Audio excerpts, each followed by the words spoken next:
ताज्या बातम्यांसाठी ABP माझाला subscribe करा आणि बेल आयकॉन प्रेस करा। बुलेटिनच्या सुरुवातीला बातमी पंतप्रधान नरेंद्र मोदी यांच्या मन की बातची। काही क्षणातच पंतप्रधान नरेंद्र मोदी मन की बातद्वारे जनतेशी संवाद साधणार आहेत। खास है, आज कारगिल विजय दिवस है। 21 साल पहले आज के ही दिन कारगिल के युद्ध में हमारी सेना ने भारत की जीत का झंडा फहराया था। साथियों, कारगिल का युद्ध जिन परिस्थितियों में हुआ था वो भारत कभी नहीं भूल सकता। पाकिस्तान ने बड़े-बड़े मंसूबे पालकर भारत की भूमि हथियाने और अपने यहां चल रहे आंतरिक कलह से ध्यान भटकाने को लेकर दुस्साहस किया था। भारत तब पाकिस्तान से अच्छे संबंधों के लिए प्रयासरत था, लेकिन कहा जाता है ना, बैरू अकारन सब काहू सौ, जो कर हित अनहित ताहू सौ। यानी दुष्ट का स्वभाव ही होता है हर किसी से बिना वजह दुश्मनी करना। ऐसे स्वभाव के लोग जो हित करता है उसका भी नुकसान ही सोचते हैं। इसलिए भारत की मित्रता के जवाब में पाकिस्तान द्वारा पीठ में छुरा थोपने की कोशिश हुई थी, लेकिन उसके बाद भारत की वीर सेना ने जो पराक्रम दिखाया, भारत ने अपनी जो ताकत दिखाई, उसे पूरी दुनिया ने देखा। आप कल्पना कर सकते हैं, ऊंचे पहाड़ों पर बैठा हुआ दुश्मन और नीचे से लड़ रही हमारी सेनाएं, हमारे वीर जवान। लेकिन जीत पहाड़ की ऊंचाई की नहीं, भारत की सेनाओं के ऊंचे हौसले और सच्ची वीरता की हुई। साथियों, उस समय मुझे भी करगिल जाने और हमारे जवानों की वीरता के दर्शन का सौभाग्य मिला। वो दिन मेरे जीवन के सबसे अनमोल क्षणों में से एक है।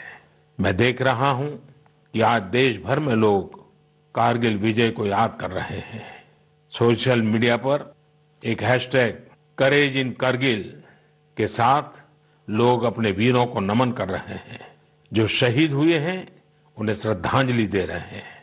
मैं आज सभी देशवासियों की तरफ से हमारे इन वीर जवानों के साथ साथ उन वीर माताओं को भी नमन करता हूं जिन्होंने मां भारती के सच्चे सपूतों को जन्म दिया। मेरा देश के नौजवानों से आग्रह है कि आज दिन भर कारगिल विजय से जुड़े हमारे जाबाजों की कहानियां, वीर माताओं के त्याग के बारे में एक दूसरे को बताएं, शेयर करें। मैं साथियों आपसे एक आग्रह करता हूं। आज एक वेबसाइट है www.gallantryawards.gov.in। आप उसको जरूर विजिट करें। वहां आपको हमारे वीर पराक्रमी योद्धाओं के बारे में, उनके पराक्रम के बारे में बहुत सारी जानकारियां प्राप्त होगी। और वो जानकारियां जब आप अपने साथियों के साथ चर्चा करेंगे, उनके लिए भी प्रेरणा का कारण बनेगी। आप जरूर इस वेबसाइट को विजिट कीजिए और मैं तो कहूंगा बार बार कीजिए। साथियों, कारगिल युद्ध के समय अटल जी ने लाल किले से जो कहा था वो आज भी हम सभी के लिए बहुत प्रासंगिक है। अटल जी ने तब देश को गांधी जी के एक मंत्र की याद दिलाई थी। महात्मा गांधी का मंत्र था कि यदि किसी को कभी कोई दुविधा हो कि उसे क्या करना क्या न करना, तो उसे भारत के सबसे गरीब और असहाय व्यक्ति के बारे में सोचना चाहिए। उसे ये सोचना चाहिए कि जो वो करने जा रहा है उससे उस व्यक्ति की भलाई होगी या नहीं होगी। गांधी जी के इस विचार से आगे बढ़कर अटल जी ने कहा था कि करगिल युद्ध ने हमें एक दूसरा मंत्र दिया है। ये मंत्र था, कोई महत्वपूर्ण निर्णय लेने से पहले हम ये सोचें कि क्या हमारा ये कदम उस सैनिक के सम्मान के अनुरूप है जिसने उन दुर्गम पहाड़ियों में अपने प्राणों की आहुति दी थी। आइए अटल जी की आवाज में ही उनकी इस भावना को हम सुने, समझे और समय की मांग है कि उसे स्वीकार करें। हम सभी को याद है कि गांधी जी ने हमें एक मंत्र दिया था। उन्होंने कहा था कि यदि कोई दुविधा हो कि तुम्हें क्या करना है, तो तुम भारत के उस सबसे असहाय व्यक्ति के बारे में सोचो और स्वयं से पूछो कि क्या तुम जो करने जा रहे हो उससे उस व्यक्ति की भलाई होगी। कारगिल ने हमें दूसरा मंत्र दिया है, कोई महत्वपूर्ण निर्णय लेने से पहले हम ये सोचें कि क्या हमारा ये कदम उस सैनिक के सम्मान के अनुरूप है जिसने उन दुर्गम पहाड़ियों में अपने प्राणों की आहुति दी थी। साथियों, युद्ध की परिस्थिति में हम जो बात कहते हैं, करते हैं, उसका सीमा पर डटे सैनिक के मनोबल पर, उसके परिवार के मनोबल पर बहुत गहरा असर पड़ता है। ये बात हमें कभी भूलनी नहीं चाहिए और इसलिए हमारा आचार, हमारा व्यवहार, हमारी वाणी, हमारे बयान, हमारी मर्यादा, हमारे लक्ष्य, सभी कसौटी में ये जरूर रहना चाहिए कि हम जो कर रहे हैं, कह रहे हैं, उससे सैनिकों का मनोबल बढ़े, उनका सम्मान बढ़े। राष्ट्र सर्वोपरि का मंत्र लिए एकता के सूत्र में बंधे देशवासी हमारे सैनिकों की ताकत को कई हजार गुना बढ़ा देते हैं। हमारे यहां तो कहा गया है ना, संगे शक्ति कलो युगे। कभी कभी हम इस बात को समझे बिना सोशल मीडिया पर ऐसी चीजों को बढ़ावा दे देते हैं जो हमारे देश का बहुत नुकसान करती है। कभी कभी जिज्ञासावत फॉरवर्ड करते रहते हैं, पता है गलत है लेकिन करते रहते हैं। आजकल युद्ध केवल सीमाओं पर ही नहीं लड़े जाते हैं, देश में भी कई मोर्चों पर एक साथ लड़ा जाता है और हर एक देशवासी को उसमें अपनी भूमिका तय करनी होती है।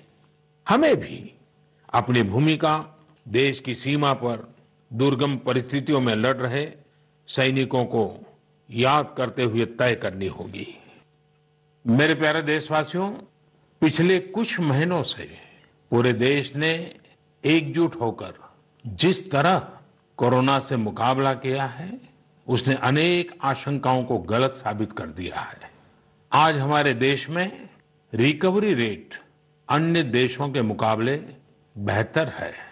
साथ ही हमारे देश में कोरोना से मृत्यु दर भी दुनिया के ज्यादातर देशों से काफी कम है। निश्चित रूप से एक भी व्यक्ति को खोना दुखद है, लेकिन भारत अपने लाखों देशवासियों का जीवन बचाने में सफल भी रहा है। लेकिन साथियों, कोरोना का खतरा टला नहीं है। कई स्थानों पर यह तेजी से फैल रहा है। हमें बहुत ही ज्यादा सतर्क रहने की जरूरत है। हमें ये ध्यान रखना है कि कोरोना अब भी उतना ही घातक है जितना शुरू में था। इसलिए हमें पूरी सावधानी बरतनी है। चेहरे पर मास्क लगाना या गमछे का उपयोग करना, 2 गज की दूरी, लगातार हाथ धोना, कहीं पर भी थूकना नहीं, साफ सफाई का पूरा ध्यान रखना, यही हमारे हथियार हैं जो हमें कोरोना से बचा सकते हैं। कभी कभी हमें मास्क से तकलीफ होती है और मन करता है कि चेहरे पर से मास्क हटा दें। बातचीत करना शुरू करते हैं, जब मास्क की जरूरत होती है ज्यादा, उसी समय मास्क हटा देते हैं।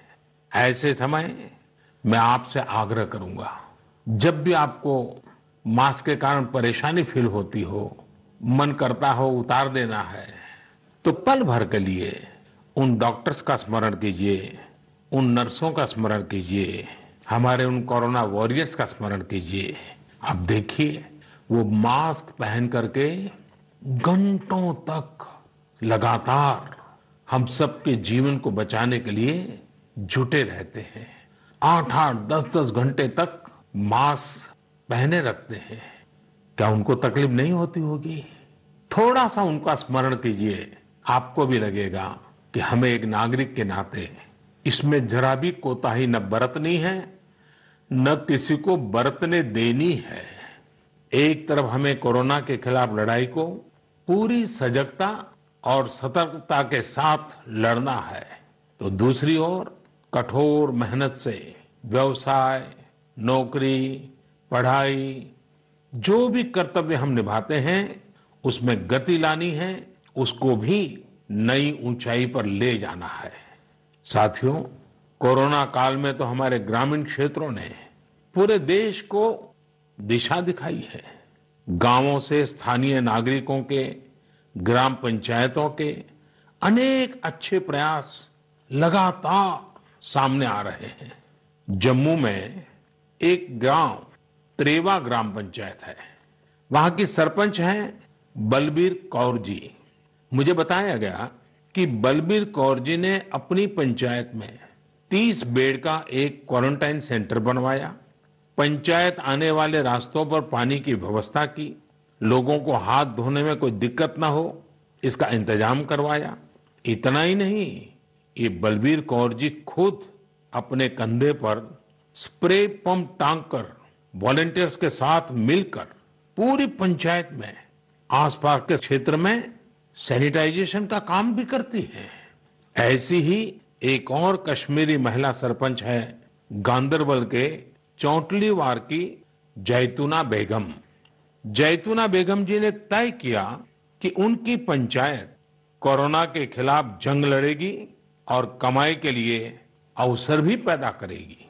उन्होंने पूरे इलाके में फ्री मास्क बांटे, फ्री राशन बांटा, साथ ही उन्होंने लोगों को फसलों के बीज और सेब के पौधे भी दिए ताकि लोगों को खेती में, बागवानी में दिक्कत ना आए। साथियों, कश्मीर से एक और प्रेरक घटना है। यहां अनंतनाग में म्युनिसिपल प्रेसिडेंट है श्रीमान मोहम्मद इकबाल। उन्हें अपने इलाके में सैनिटाइजेशन के लिए स्प्रेयर की जरूरत थी। उन्होंने जानकारी जुटाई तो पता चला कि मशीन दूसरे शहर से लानी पड़ेगी और कीमत भी होगी 6 लाख रुपए। तो श्रीमान इकबाल जी ने खुद ही प्रयास करके अपने आप स्प्रेयर मशीन बना ली और वो भी केवल 50,000 रुपये में। ऐसे कितने ही और उदाहरण हैं पूरे देश में, कोने कोने में ऐसी कई प्रेरक घटनाएं रोज सामने आती हैं। ये सभी अभिनंदन के अधिकारी हैं। चुनौती आई लेकिन लोगों ने उतनी ही ताकत से उसका सामना भी किया। मेरे प्यारे देशवासियों, सही अप्रोच से, सकारात्मक अप्रोच से हमेशा आपदा को अवसर में, विपत्ति को विकास में बदलने में बहुत मदद मिलती है। अभी हम कोरोना के समय भी देख रहे हैं कि कैसे हमारे देश के युवाओं, महिलाओं ने अपने टैलेंट और स्किल के दम पर कुछ नए प्रयोग शुरू किए हैं। बिहार में कई वुमेन सेल्फ हेल्प ग्रुप्स ने मधुबनी पेंटिंग वाले मास्क बनाना शुरू किया है और देखते ही देखते ये खूब पॉपुलर हो गए हैं। ये मधुबनी मास्क एक तरह से अपनी परंपरा का प्रचार तो करते ही हैं, लोगों को स्वास्थ्य के साथ रोजगारी भी दे रहे हैं। आप जानते ही हैं, नॉर्थ ईस्ट में बैम्बू यानी बांस कितनी बड़ी मात्रा में होता है।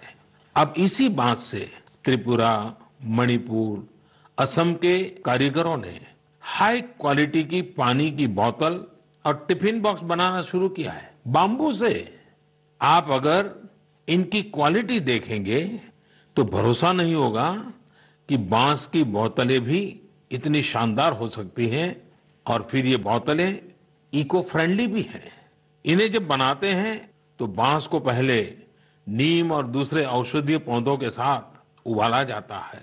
इससे इनमें औषधीय गुण भी आते हैं। छोटे छोटे स्थानीय प्रोडक्ट से कैसे बड़ी सफलता मिलती है, इसका एक उदाहरण झारखंड से भी मिलता है। झारखंड के बिशुनपुर में इन दिनों 30 से ज्यादा समूह मिलकर के लेमन ग्रास की खेती कर रहे हैं। लेमन ग्रास 4 महीनों में तैयार हो जाती है और उसका तेल बाजार में अच्छे दामों में बिकता है।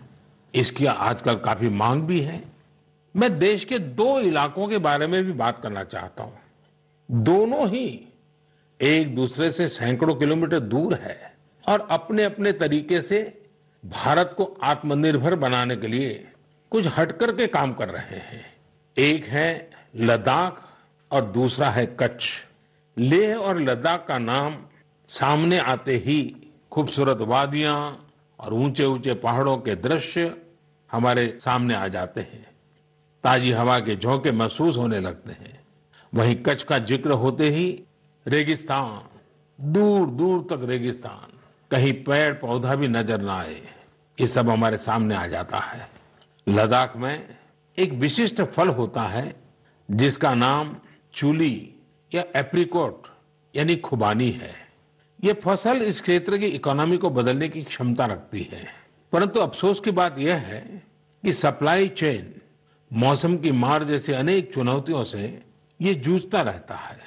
इसकी कम से कम बर्बादी हो, इसके लिए आजकल एक नए इनोवेशन का इस्तेमाल शुरू हुआ है। एक ड्यूअल सिस्टम है जिसका नाम है solar apricot dryer and space heater.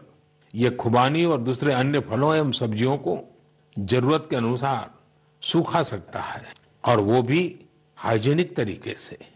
पहले जब खुबानी को खेतों के पास सुखाते थे तो इससे बर्बादी तो होती ही थी, साथ ही धूल और बारिश के पानी की वजह से फलों की क्वालिटी भी प्रभावित होती थी।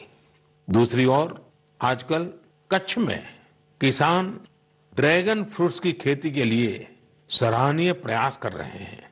बहुत से लोग जब सुनते हैं तो उन्हें आश्चर्य होता है, कच्छ और ड्रैगन फ्रूट्स, लेकिन वहां आज कई किसान इस कार्य में जुटे हैं। फल की गुणवत्ता और कम जमीन में ज्यादा उत्पाद को लेकर काफी इनोवेशन किए जा रहे हैं। मुझे बताया गया है कि ड्रैगन फ्रूट्स की लोकप्रियता लगातार बढ़ रही है, विशेषकर नाश्ते में इस्तेमाल काफी बढ़ा है। कच्छ के किसानों का संकल्प है कि देश को ड्रैगन फ्रूट्स का आयात न करना पड़े। यही तो आत्मनिर्भरता की बात है।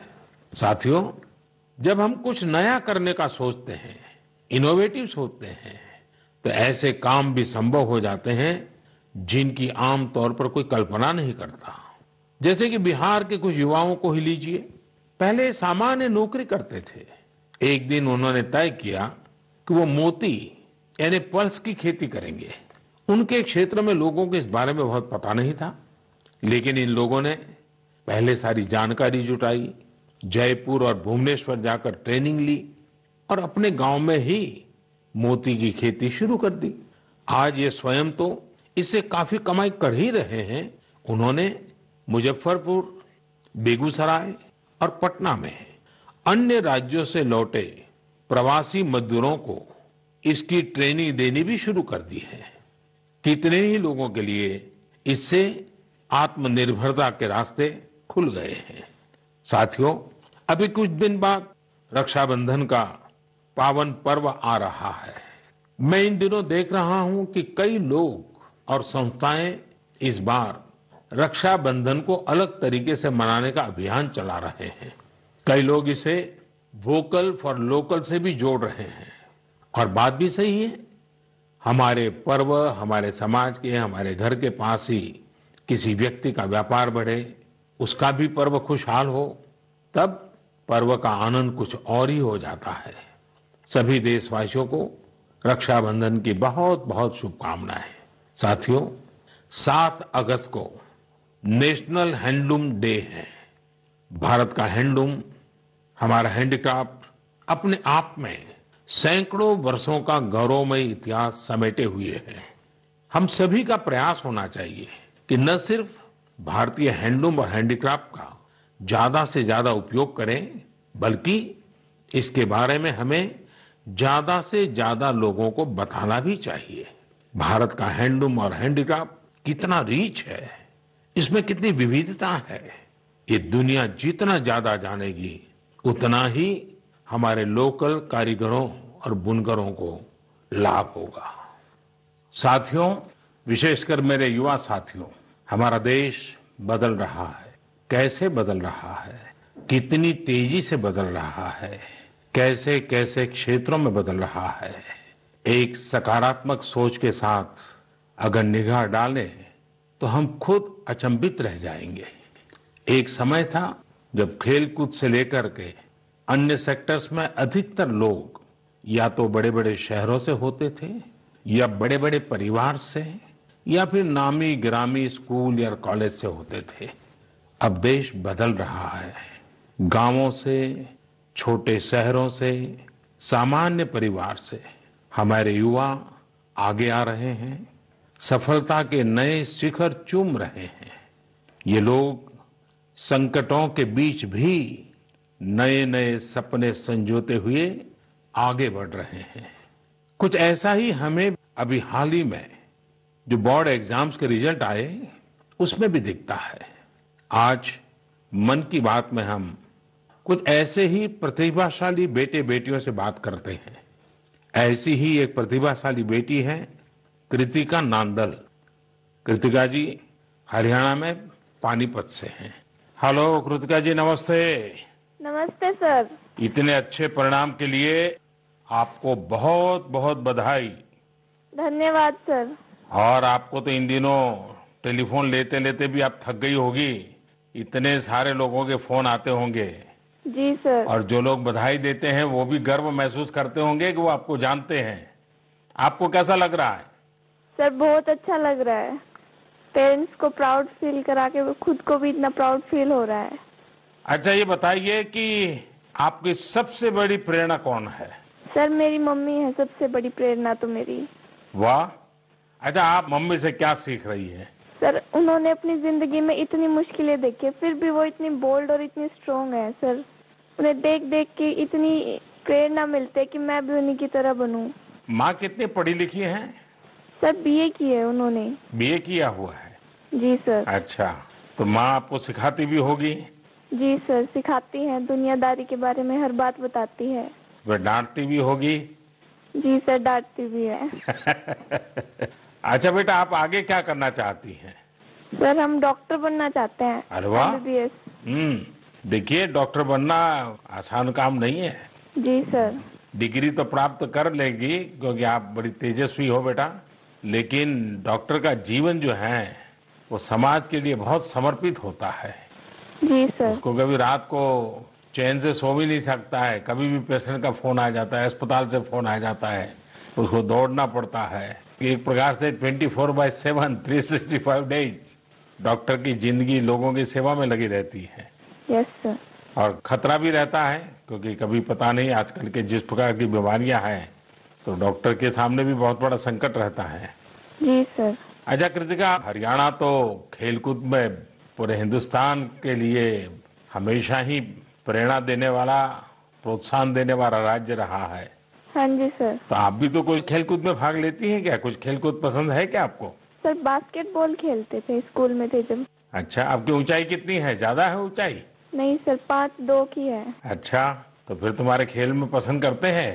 सर वो तो बस पैशन है, खेल लेते हैं। अच्छा अच्छा, चलिए कृतिका जी, आपके माता जी को मेरी तरफ से प्रणाम कहिए। उन्होंने आपको इस प्रकार के योग्य बनाया, आपके जीवन को बनाया। आपकी माता जी को प्रणाम और आपको बहुत बहुत बधाई, बहुत बहुत शुभकामनाएं। धन्यवाद सर। आइए अब हम चलते हैं केरला, एर्नाकुलम। केरला के नौजवान से बात करेंगे। हेलो। हेलो सर, नमस्कार।